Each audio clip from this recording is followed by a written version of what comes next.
अस्सलाम वालेकुम। Urdu bite channel में आप सबको खुश आमदीद। जो लोग इस चैनल पर नए हैं उनसे गुजारिश है कि चैनल को सब्सक्राइब करके बेल नोटिफिकेशन को ज़रूर ऑन कर दें ताकि आने वाली हर वीडियो का नोटिफिकेशन वक्त पर आपको मिल सके।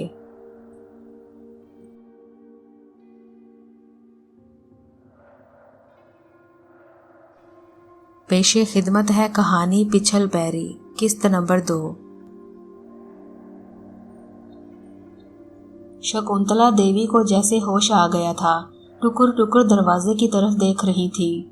इस मौका से फायदा उठाने की कोशिश उर्मिला और सुषमा दोनों ही ने की। दोनों एक साथ ही बोली थी, लीजिए माताजी, भला इसमें हमारा क्या दोष है, लेकिन ये सब तो सुना है कि करनी के फल होते हैं। एक मिनट, शकुंतला देवी ने घुराई हुई आवाज में कहा और दोनों एक साथ खामोश हो गई। सुनो तुम दोनों, जो तुम हो मेरे लिए सो वो है। ठीक कहता है वो, औलाद के मसले में किसी का दिल दुखाने की इजाजत किसी को नहीं होनी चाहिए। और तुम दोनों को तो मैं अच्छी तरह से जानती हूँ। दिल ही दिल में तुम जितनी खुश हो मुझे पता है, लेकिन तुम एक बात समझ लो, वो जो कहकर गया है तुम्हें इसके लिए एहतियात बरतना होगी। ना पसंद आई तुम्हें उसकी बच्ची तो अपने कमरे में रहो और उसे छूने की कोशिश मत करो। लेकिन अगर कभी किसी ने उसके सामने कोई जुबान खोली तो अब मैं तुम्हें बताए देती हूँ कि मुझसे बुरा कोई नहीं होगा। जिंदगी हराम कर दूंगी तुम्हारी, जीना मुश्किल कर दूंगी। तुम मुझे जानती ही हो, मैं बिल्कुल नहीं चाहती कि मेरा बच्चा घर से बाहर जाए। समझ लिया तुमने?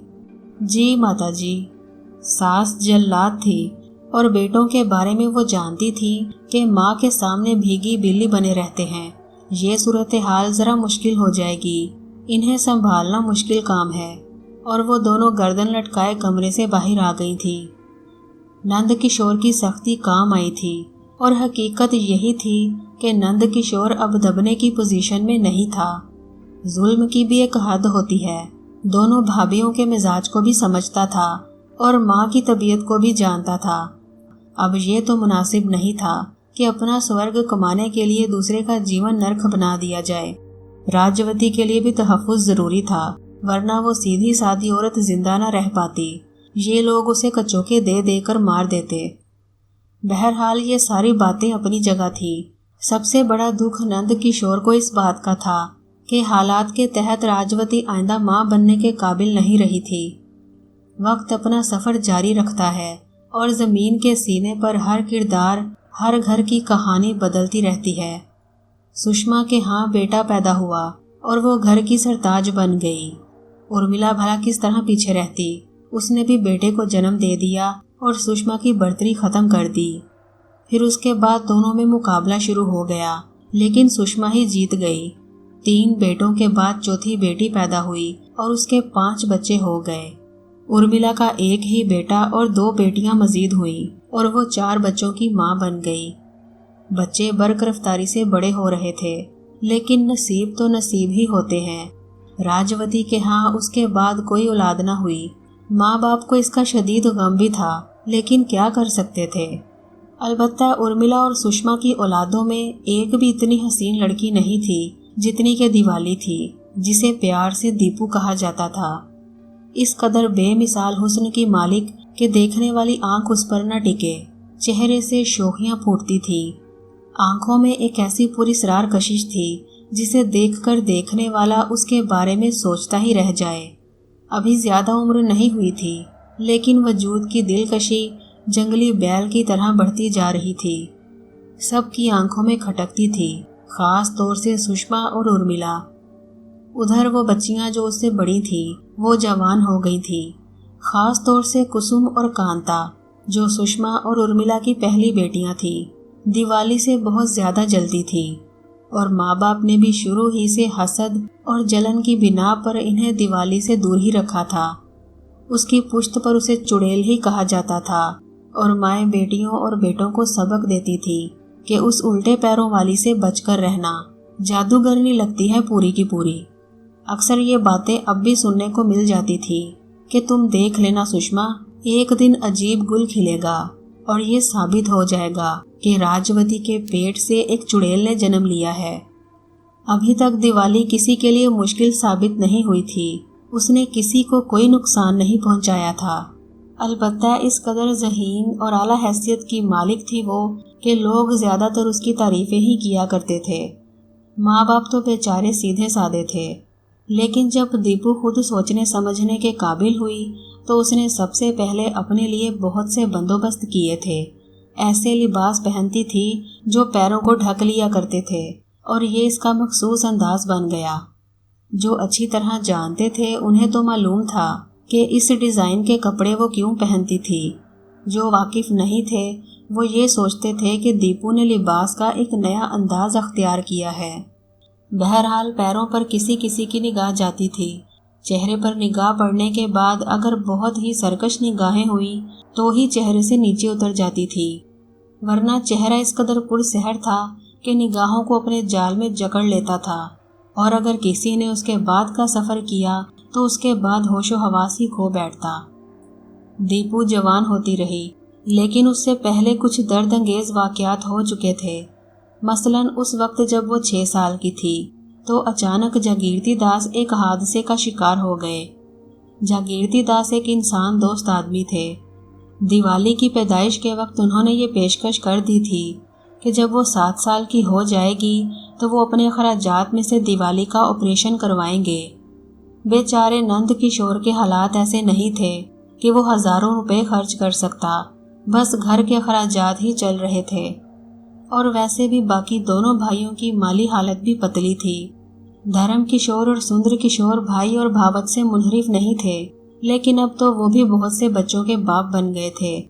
अखराजात इतने हो जाते थे कि महीने के आखिरी दिनों में बस फाका कशी नहीं होती थी, बाकी सब कुछ हो जाता था। चुनाचा जागीरती दास की मौत के बाद नंद किशोर पर गमों का गलबा हुआ था और उसने दुख भरे लहजे में कहा, ले भाई राजवती, ये सहारा भी हाथ से गया। एक आस थी, एक उम्मीद थी कि शायद हमारी दिवाली ऑपरेशन के बाद ठीक हो जाए, मगर अब ये सहारा भी ख़त्म हो गया। जागीरती दास के 2 बेटे हैं, लेकिन दोनों निकम्मे हैं। मुझे तो अब ये खतरा भी पैदा हो गया है कि वो कंपनी का निज़ाम भी संभाल सकेंगे या नहीं। मुझसे ज़्यादा इन्हें कौन जान सकता है, किसी काम के नहीं है ससुरे दोनों। देखो क्या होता है। ऑपरेशन पर कितने पैसे खर्च होंगे? राजवती ने पूछा। डॉक्टर मूर्ति से बात की थी मैंने, बहुत अच्छी हैं वो भी। बेचारी खुद भी अफसुर्दा थी, कह रही थी कि 50-60 हज़ार रुपये तक लग जाएंगे और इससे ज़्यादा भी हो सकते हैं। हम तो अपने आप को बेच कर भी ये सब कुछ नहीं कर सकते। हाँ, तुमने ठीक कहा, जो भगवान की मर्जी। बहरहाल उसकी माया है, उसने क्या सोचा है वही जानता है। और बात यहीं ख़त्म हो गई। नंद किशोर का ये खदशा दुरुस्त ही निकला। जागीरती दास के दोनों बेटे फर्म को नहीं चला सके थे। अच्छे बाप के बुरे बेटे थे, अयाशी में ज़िंदगी गुजार रहे थे। चुनाचा कुछ अरसे के बाद फर्म ख़त्म हो गई और बहुत से लोग बेकार हो गए थे। नंद किशोर को भी दूसरी नौकरी तलाश करने में बहुत मुश्किल पेश आई थी। इतनी तनख्वाह की नौकरी न मिल सकी जितनी जागीरती दास दिया करते थे। चुनाचा कम पैसों पर ही गुजारा करना पड़ा और हालात ख़राब से ख़राब तर होते चले गए। उधर घर के दूसरे लोगों के भी हालात ठीक नहीं थे, बस गुजारे वाली बात थी। वो तो शुक्र था कि घर अपना था, और घर भी घर ही नहीं, इतना बड़ा एरिया था कि उसमें हवेली बनाई जा सकती थी, पुरखों का छोड़ा हुआ था। बस यही गनीमत थी कि औरतें जैसी भी हों, लेकिन भाइयों ने बनाए रखी थी। शकुंतला देवी अभी तक साठी और पाठी थी, अच्छी सेहत की मालिक, हर तरह से चाको चौबंद और बहुओं पर पूरी तरह हिक्मरान। उनका रवैया तीनों के साथ यकसा ही रहता था। दीपू को देखती तो उन्हें भी अफसोस होता था। अब तो उससे मोहब्बत भी हो गई थी। ये दादी का ही दम था कि दीपू ठीक जिंदगी गुजार रही थी। कुसुम और कांता को भी सख्ती में रखा जाता था कि दीपू इनकी बहन है, लेकिन जब भी उन दोनों को मौका मिलता वो इसका मजाक उड़ाने से न चूकती। फिर एक और हादसा हो गया जो इंतहाई दर्दनाक था और जिसकी वजह से सूरत हाल बेहद भयानक हो गई। अचानक ही नंद किशोर पर फालज का हमला हुआ था।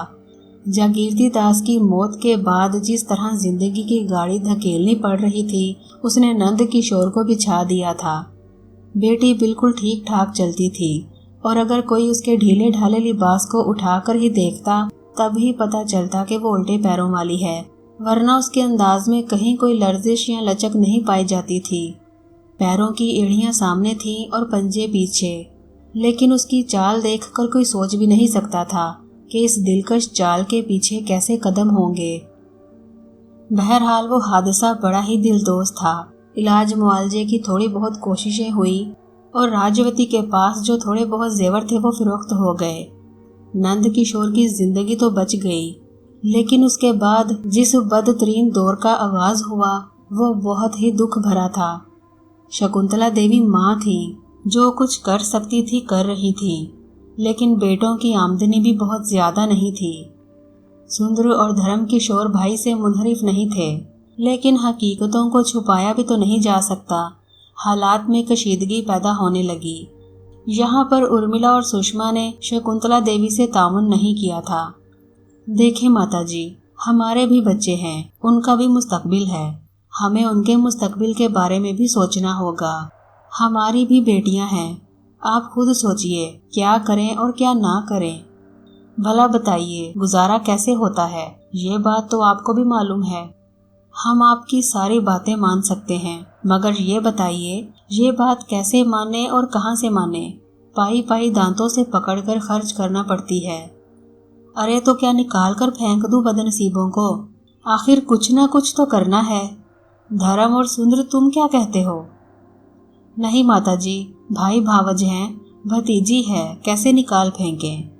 सब फाके करेंगे तो वो भी फाके करेंगे, सब खाएंगे तो वो भी खाएंगे, दोनों भाइयों ने जवाब दिया। भगवान तुम्हें सुखी रखे। मेरे मन में एक तरकीब है, सुषमा ने सोचे समझे मंसूबे के तहत कहा। क्या तजवीज़ है, बता दो वो भी। देखें माताजी, घर के 2-3 काम बाहर के लोग किया करते हैं, सफाई सुथराई, कपड़े धोना, बर्तन धोना, 1000-1200 इनमें चले जाते हैं।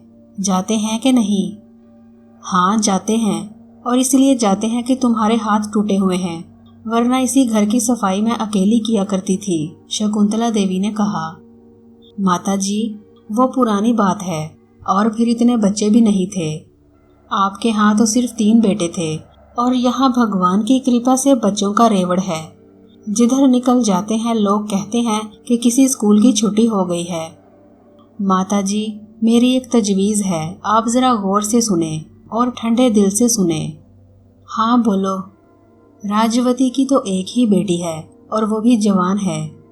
इन माँ बेटियों को घर की सफाई सुथराई पर क्यों न लगाया जाए और फिर बाकी काम करने वालों को छुट्टी दे दी जाए। अरे भगवान तुम्हारा भला करे, कैसी संगदिली की बातें करती हो, शकुंतला देवी ने कहा। आप जरा गौर कर ले माताजी, जज्बाती बनकर न सोचें। हम तो अपने बच्चों को संभालते हैं, राजवती तो कुछ भी नहीं करती, उसके ऊपर क्या जिम्मेदारी है। तुम क्या कहते हो? शकुंतला देवी ने बेटों की तरफ देखकर कहा। ये मामला ऐसा है माताजी कि हम कुछ नहीं बोलना चाहते, घर तो वैसे सब ही का है। आप देख लें, अगर राजवती तैयार हो जाती है तो ठीक है, वरना उसे मजबूर ना करें। शकुंतला देवी ने किसी कदर अफसोस भरे लहजे में राजवती से कहा। राजी, देखो बेटा, बुरा मत मानना, नंद किशोर ने जीवन भर कुछ नहीं किया, 4 पैसे जमा कर लेता, कुछ मेहनत मजदूरी कर लेता तो आज इतना बुरा वक्त ना पड़ता। मेरा बेटा है, वो भी मेरी औलाद है। ये सब कुछ कहते हुए मुझे अच्छा नहीं लगता, लेकिन तुम खुद बताओ, ये लोग उसे कहाँ से खिलाएं? उनके खुद अपने इतने बाल बच्चे हैं। एक तरकीब आई है मन में, और वो भी मेरे नहीं बल्कि उर्मिला और सुषमा ने कहा है। घर के सारे कामकाज तुम कर लिया करो और काम करने वालियों को हम हटा देते हैं। 1000-1200 की बचत हो जाएगी और वो पैसे तुम्हारे काम आएंगे। मतलब ये कि तुम्हारा हिस्सा हो जाएगा घर के खर्चात में। राजवती ने सोचे समझे बगैर फौरन कहा, ठीक है माताजी, आज से घर के सारे काम मैं करूंगी। अकेली नहीं, दिवाली को भी अपने साथ में लगा लेना, शकुंतला देवी ने कहा। हाँ माताजी, आप चिंता ना करें। ذرا نند کشور کو سنبھال لینا، مرد جذباتی ہوتا ہے، الٹی سیدھی نہ سوچے۔ چنتا نہ کرے ماتا جی، میں سنبھال لوں گی۔ اور بہرحال راجوتی نے اتنا ضرور کیا کہ بڑے اچھے انداز میں نند کشور کو بتایا کہ اس نے تجویز دی ہے کہ گھر میں کام کرنے والیوں کو ہٹا دیا جائے، اس طرح تھوڑی سی بچت ہو جائے گی اور کوئی یہ بھی نہیں کہے گا کہ ہم مفت کا کھا رہے ہیں۔ نند کشور غم آلودہ نگاہوں سے راجوتی کو دیکھ کر رہ گیا۔ بہرحال اب راجوتی مشین بن گئی تھی۔ اس پہاڑ سے گھر کو سنبھالنا کوئی آسان کام نہیں تھا، لیکن دیوالی بھی اس کا ساتھ دیتی تھی اور اس طرح اسے اور بھی فائدے ہو گئے تھے۔ گھر کے کام کاج میں پوری طرح حصہ لینے سے بدن اور کھلتا جا رہا تھا۔ ادھر لڑکیاں اور لڑکے عام طور سے اس کا مذاق اڑایا کرتے تھے اور دیوالی نے خود اپنے کانوں سے درجنوں بار اپنے لیے چڑیل، پچھل پیری اور الٹے قدموں والی کے الفاظ سنے تھے، لیکن وہ صرف ہوں ہاں کر کے رہ جاتی تھی اور اس بات کو زیادہ اہمیت نہیں دیتی تھی۔ بہرحال یہ سارے معاملے چلتے رہے۔ کسم اور کانتا پڑھ بھی رہی تھی، دیوالی نے بھی پڑھا تھا، لیکن صرف اسی وقت تک جب تک باپ کے حالات بہتر تھے۔ اس کی باقاعدہ تعلیم تو رک گئی تھی، لیکن اپنی ذہانت اور بے مثال شخصیت سے اس نے پڑھائی کا سلسلہ جاری رکھا تھا اور حیرت انگیز طور پر علم حاصل کرتی جا رہی تھی۔ پھر ایک بار ایک واقعہ پیش آیا۔ کسم کی کچھ سہیلیاں جو دوسرے شہر چلی گئی تھیں اور ان لوگوں سے اس کے بہت اچھے تعلقات تھے، کسم سے ملنے کے لیے آئی تھیں۔ ہوا یوں تھا کہ یہ خاندان پہلے اسی گاؤں میں رہتا تھا۔ اس خاندان کا سربراہ ملک سے باہر رہتا تھا۔ اس کے حالات کچھ بہتر ہوئے تو اس نے شہر میں کسی کاروبار کی بنیاد ڈالی اور تقدیر نے اس کا ساتھ دیا۔ کاروبار بڑھتا چلا گیا اور وہ لوگ اپنے خاندان سمیت شہر چلے گئے۔ کسم کے دوستوں میں لڑکے بھی تھے اور لڑکیاں بھی تھیں۔ ان کے کسم سے اتنے گہرے تعلقات تھے کہ وہ اسے ملنے کے لیے شہر سے آئے تھے۔ 5 افراد تھے، 3 لڑکیاں اور 2 لڑکے۔ کسم اور کانتا نے بڑا شاندار بندوبست کیا تھا ان کے لیے۔ گھر میں ٹھہرانے کے لیے تو جگہ کی کوئی کمی نہیں تھی۔ پرکھوں نے درجن بھر کمرے بنائے تھے، جن میں سے چند ہی استعمال میں ہوا کرتے تھے، باقی ایسے ہی رہنے دیے گئے تھے۔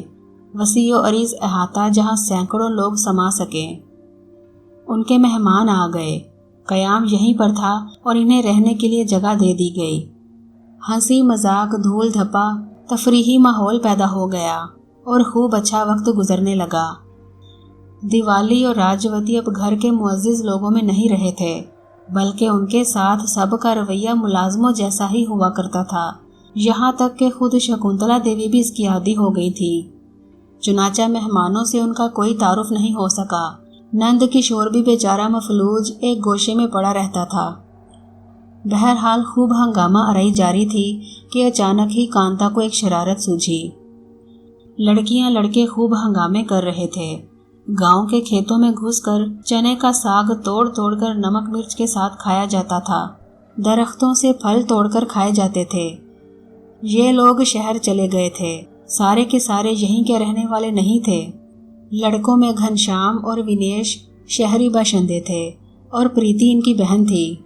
صرف ریتو اور نشا ہی کسم اور کانتا کی دوست تھی، باقی افراد ان دونوں کے ساتھ آئے تھے، گاؤں کی زندگی سے خوب لطف اندوز ہو رہے تھے۔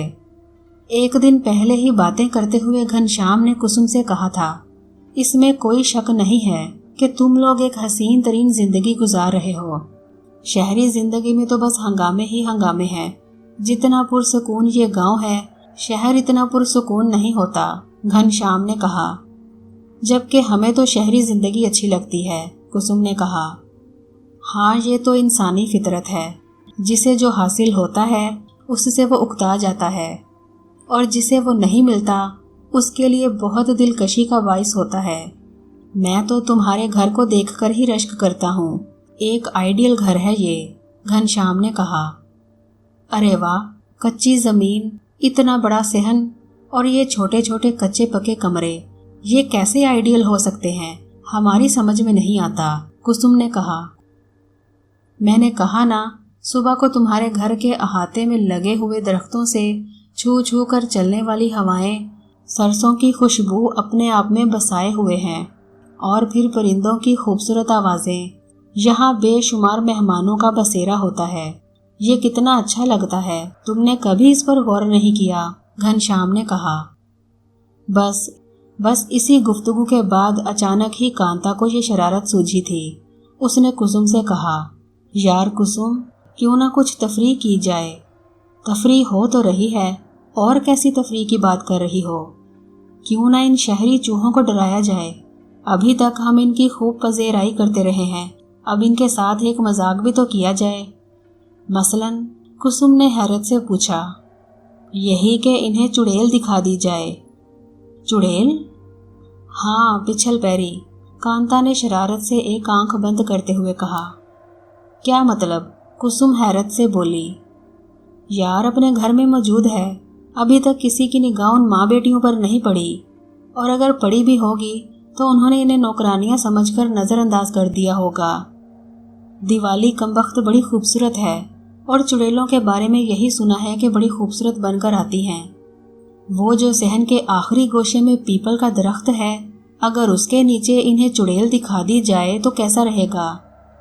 یار بات تو مزے کی ہے، پر پتہ نہیں ان لوگوں کو چڑیلوں کے بارے میں معلومات ہیں بھی یا نہیں۔ رات کو بات کر لیں گے ان سے، اور اس کے علاوہ ایک اور بات بھی تو کرنی ہے۔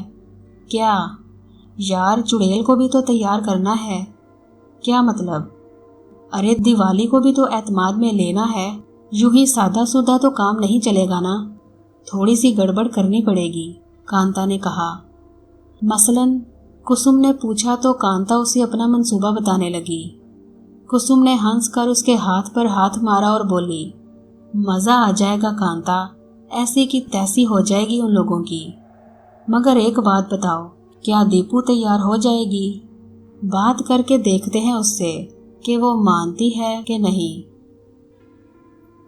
یہ دلچسپ کہانی ابھی جاری ہے۔ کہانی اچھی لگے تو ویڈیو کو لائک کریں، شیئر کریں اور چینل کو سبسکرائب کریں، اور کمنٹس میں اپنی قیمتی رائے کا اظہار ضرور کریں۔ اللہ حافظ۔